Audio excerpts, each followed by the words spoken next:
கர்த்தருடைய மகா பரிசுநாமத்துக்கு சூத்திரமும் மகிமையும் உண்டாவதாக. கர்த்தர் தந்தார்னே அந்த புதிய நாளில் கூட காலையில் அவரை குறித்து தியானிக்கும்படியாக தேவன் பாராட்டின அந்த கிருபைக்காக அவருக்கு நன்றி செலுத்துவோம். இன்றைய நாளில் கூட அவர் தியானிக்கும்படியாக நாம் எடுத்துக்கொண்ட உவமை நல்ல சமாரியன் உவமை. இதோட மைய பொருள் அயலானை நேசித்தல், அதாவது மனித நேயம். இந்த நல்ல சமாரியன் உவமை லூக்கா 10ஆம் அதிகாரம் 25 தொடங்கி 37 வசனங்கள் வரையில் குறிப்பிடப்பட்டுள்ளது.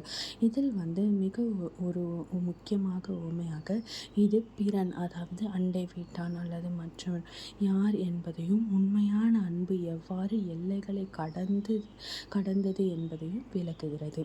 இதோட பின்னணி பார்த்தோன்னா, ஒரு நியாயசாஸ்திரி, அதாவது அந்த சட்ட வல்லுநர் என்று குறிப்பிடப்படுவார்கள், நித்திய ஜீவனை பெற என்ன செய்ய வேண்டும் என்று இயேசுவிடம் கேட்டார்களாம். அப்பொழுது, உன் தேவனாகிய கர்த்தரிடத்தில் முழு இருதயத்தோடும் அன்பு கூர்ந்து உன்னிடத்தில் அன்பு கூறுவது போல பிறனிடத்திலும் அன்பு கூறுவாயாக. அவர் வேற யாரையும் கம்பேர் பண்ணி சொல்ல, நம்மளை எப்படி நம்ம நேசிக்கிறோம் அதே போல பிறனையும் நேசிக்க வேண்டும் என்று குறிப்பிட்டாராம். என்று அவருக்கு பதில் அளித்த போது, அந்த மனிதன் தன்னை நீதிமானாக காட்ட விரும்பி எனக்கு பிறன் யார் என்று கேட்டானாம். ஸோ இதில் நம்ம பார்க்கும்போது இந்த சம்பவம் எருசலேமிலிருந்து எரிகோவுக்கு சென்ற ஒரு மனிதனை திருடர்கள் அடித்து போட்டு குற்றுயிராக விட்டு சென்றனர். ஸோ ஆசாரியன் மற்றும் லேவியர், அதாவது அந்த வழியாக ஏசப்பா இவனுக்கு விளக்கும் வகையில் ஒரு ஓமையை சொல்லுகிறாரு. அதாவது பார்த்தோன்னா, அந்த வழியாக ஒரு திருடனை ஒரு மனிதனை திருடர்கள் அடித்து போட்டு குற்றூராக விட்டு சென்றனராம். அப்போ அந்த வழியாக ஆசாரியரும் மற்றும் லேவியரும் மத தலைவர்கள் காயமடைந்த அந்த மனிதனை கண்டும் உதவி செய்யாமல் விலகி போனார்களாம். சமாரியன், அதாவது யூதர்களில் வெறுக்கப்பட்ட ஒரு சமாரியன் அந்த வழியாக வந்தாராம். அப்போ அவன் என்ன பண்ணானா, அவன் மேலே மனதுருக்கி அந்த காயங்களை கட்டி தன்னுடைய வாகனத்திலே ஏற்றி ஒரு சத்திரத்தில் கொண்டு சேர்த்தானாம். அதற்கான செலவுகளையும் தானே ஏற்றான் என்று குறிப்பிடுகிறார். ஸோ அவன் அந்த பிறன் யார் என்று கேட்ட கேள்விக்கு தேவன் அவனுக்கு அந்த அன்பை பற்றியும் பிறனை பற்றியும் விளக்கும் வகையில் அவனுக்கு ஒரு சம்பவத்தை இங்கு குறிப்பிடுகிறார். அதாவது ஒரு திருடரால் ஒரு மனிதன் அடித்து போடப்படுகிறான். குற்றுயிரும் குலவீரமாக இருக்கிற அவனை ஒரு ஆசாரியனும் லேவியரும் பார்த்து அப்படியே விட்டு எதுவும் செய்யாமல் போகிறார்களாம். ஆனால் ஒரு சாதாரண சமாரியன் பார்த்துவிட்டு அவனை எடுத்து தன்னுடைய வாகனத்திலே எடுத்து கொண்டு போய் காயங்களை கட்டி ஒரு சத்திரத்தில் விட்டு செல்லுகிறார். அங்கு அவனுக்கு மருத்துவம் பார்க்கப்படுகிறது. ஸோ அப்படியாக அந்த மொத்த செலவையும் தானே ஏற்றுக்கொண்டான் என்றும் குறிப்பிடப்படுகிறது. ஸோ இங்கே ஆவிக்குரிய பாடமாக நம்ம என்ன பார்க்குறோன்னா, இந்த ஊமையிலிருந்து நாம் கற்றுக்கொள்ள வேண்டிய முக்கிய பாடங்கள் பாகுபாடற்ற அன்பு. யூதர்களுக்கும் சமாரியருக்கும் இடையே பெரும் பகை இருந்தது. ஆனாலும் அந்த சமாரியன் இன மத வேறுபாடுகளை பார்க்காமல் உதவி செய்தான். இந்த உண்மையான அன்புக்கு எல்லைகளுக்கு உட்பட்டது என்பது இதுவே ஒரு சான்று. எல்லைகளுக்கு உட்பட்டது அல்ல என்பது ஒரு சான்றாக கருதப்படுகிறது. மதத்தை விட இரக்கமே மேலானது. ஆசாரியனும் லேவியனும் சடங்கு சம்பிரதாயங்களுக்கு, அதாவது தீட்டுப்பட்டு விடுவோமோ என்று பயந்து தான் அதுக்கு தான் முக்கியத்துவம் கொடுத்தாங்களே தவிர அந்த மனிதனுக்கோ அந்த அன்பிற்கோ அவங்க முக்கியத்துவம் கொடுக்கல. ஆனால் கடவுள் எதிர்பார்ப்பது வெறும் சாங்கு சம்பிரதாயம் சடங்குகள் அல்ல, உண்மையான அன்பு, ஒருவரை ஒருவர் அன்பு செலுத்துதல், இரக்கம் காட்டுதல். இதுவே நம்ம தேவன் எதிர்பார்க்கிறவராக இருப்பார்.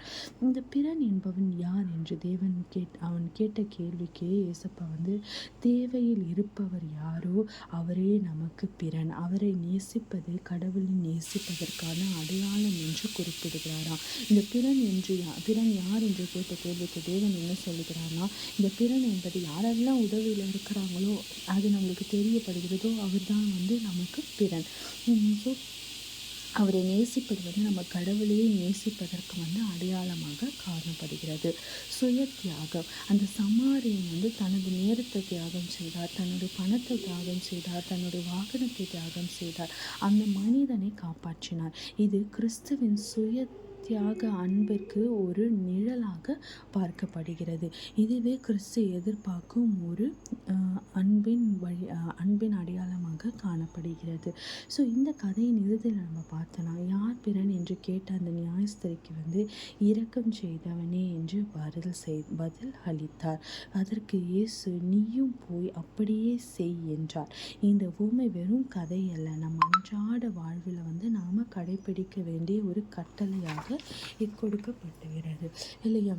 நாம் அன்பு செய்வது போல பிறரையும் அன்பு செய்ய வேண்டும் என்பது நமக்கு கொடுக்கப்பட்ட ஒரு கட்டளையாக தான் இன்றும் நாம் அதை பற்றி கொண்டு நடக்கிறோம். ஸோ தேவன் இன்றைய நாளில் நமக்கு குறிப்பிடுவது அதுதான். நம்ம எப்படி அங்கே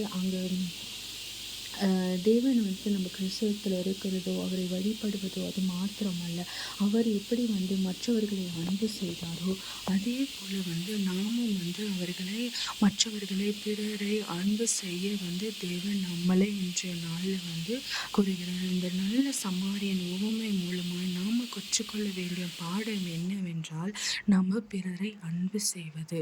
அதாவது யார் உதவி வேண்டும் என்ற நிலையில் இருக்கிறாங்களோ, யார் இரக்கம் தேவை என்ற ஒரு கட்டத்தில் இருக்கிறாங்களோ அவர்களுக்கு போய் உதவி செய்வதோ, நம்மளோட நேரம் போயிடுமே, நம்மளோட காலம் போயிடுமே, நம்மளோட இது போயிடுமே என்று யோசிக்காம அந்த சமாரியனை போல, ஒரு சாதாரண சமாரியனை போல நாமும் செயல்பட்ட தேவனுடைய அன்பு நம்மளில் வெளிப்படும்படியாக நாமும் போய் உதவி செய்யும்போது அதை பார்ப்போர் ரட்சிக்கப்படுவார்கள். அதை பார்ப்போர் இயேசு கிறிஸ்துவோட மெய்யான அன்பை உணர்ந்து கொள்வார்கள். அதன் மூலமாக நம்மளோட தேவனும் சந்தோஷப்படுவார். நம்ம எவ்வளவு காரியங்கள் செய்தாலும், நம்ம இன்றைய நாளில் எவ்வளோ காரியங்கள் அவருக்காக செய்தாலும், நீங்கள் ஜெபிக்கலாம், நீங்கள் ஜெபிக்கலாம், நீங்கள் வாசிக்கலாம். அதையெல்லாம் இது பண்ணாமல் தேவன் அன்பாய் அவருக்கு இருக்கும்பொழுது அந்த காரியம் அன்பாக இருக்கும்போது அவர் நிச்சயமாய் அதில் மகிழ்வதை விட அவர் வேறு எதிலையும் மகிழ்வது கிடையாது. தேவனில் அன்பாய் இருப்பது, அவரில் நம்ம எப்படி தேவன் நம்மிடம் அன்பாய் இருக்க வேண்டும் என்று நினைக்கிறோமோ அதே போல தான் தேவனும் நம்ம ஒருவரில் ஒருவர் அன்பாய் இருக்க வேண்டும் என்று பிரியப்படுகிறார். அப்படியாய் நம்ம இருக்கும் பொழுது அதில் தான் அவருடைய மெய்யான கிருபையும் மெய்யான சந்தோஷமும் வெளிப்படுகிறதை பார்க்க முடிகிறது. ஸோ இந்த நல்ல சமாரியன் போல அந்த மத தலைவர்கள், அந்த ஆசாரியர்கள், லேவியர்கள் எல்லாம் அந்த மத தலைவர்கள் போனாலும் அவங்க எதுவுமே செய்யலை. ஏன்னா அவங்க வெறும் அந்த சடங்கு சம்பிரதாயத்தை கண்டு பயந்தார்கள்.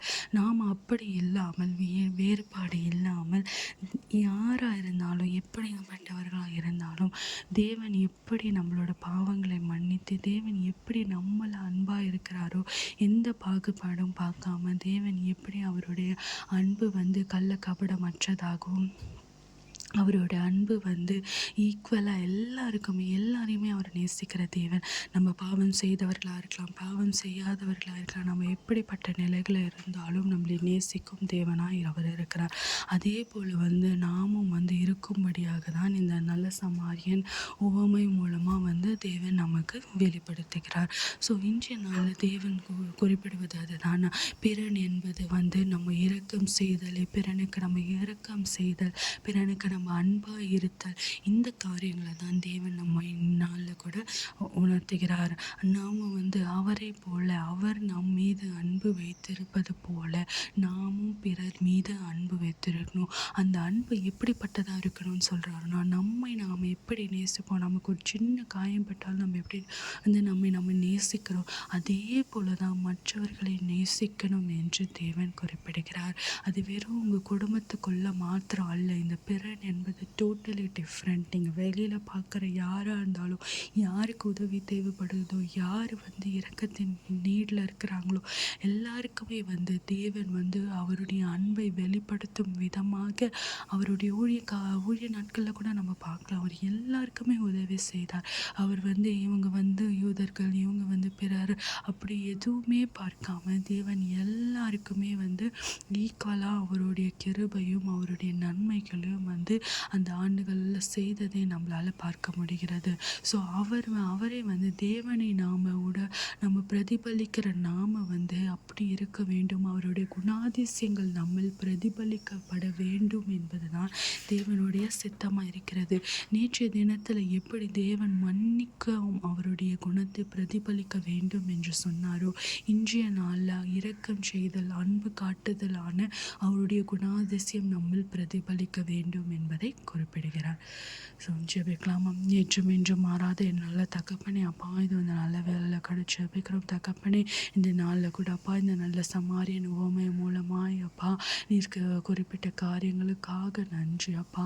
அப்பா நீர் அப்பா இந்த மன்னிக்கும் அப்பா குணாதிசயத்தை அப்பா நாங்கள் பெற்றுக்கொள்ளும்படியாக நேற்றைய தினத்தில் சொன்ன பிரகாரமாய் இன்றைய நாளில் கூட அப்பா அந்த இரக்கம் செய்தல், அன்பு கூறுதல் என்ற இந்த காரியங்களை குணாதிசயங்களை கூட எங்கள் இருதயத்தை நாங்கள் வளர்த்து கொண்டு பிறனுக்கு அப்பா நாங்கள் உதவியாய் இருக்கும்படியாய், பிறனுக்கு நாங்கள் நன்மை செய்யும்படியாய், எங்களில் நாங்கள் அன்பாய் இருப்பது போல பிறனிலும் அன்பாய் இருக்கும்படியாய், அவர்களுக்கு இரக்கம் செய்யும்படியாய் அப்பா நாங்கள் சுயநலமாய் இல்லாதபடி அப்பா அப்பா பொதுநலத்தோடு என் தேவன் அப்பா எங்களில் அன்பாய் இருப்பது போல அப்பா நீர் எங்களில் அன்பாய் இருப்பது போல நாங்களும் மற்றவர்களிடத்தில் அன்பாய் இருக்கும்படியாய் எங்களை நீர் உருவாக்கி அருளுங்க அப்பா.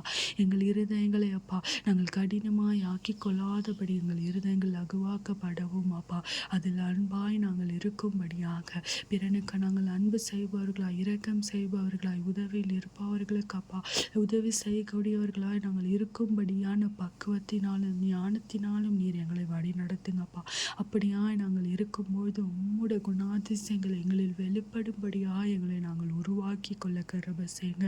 இது எங்களோட சுயத்தினால முடியாது ராஜா.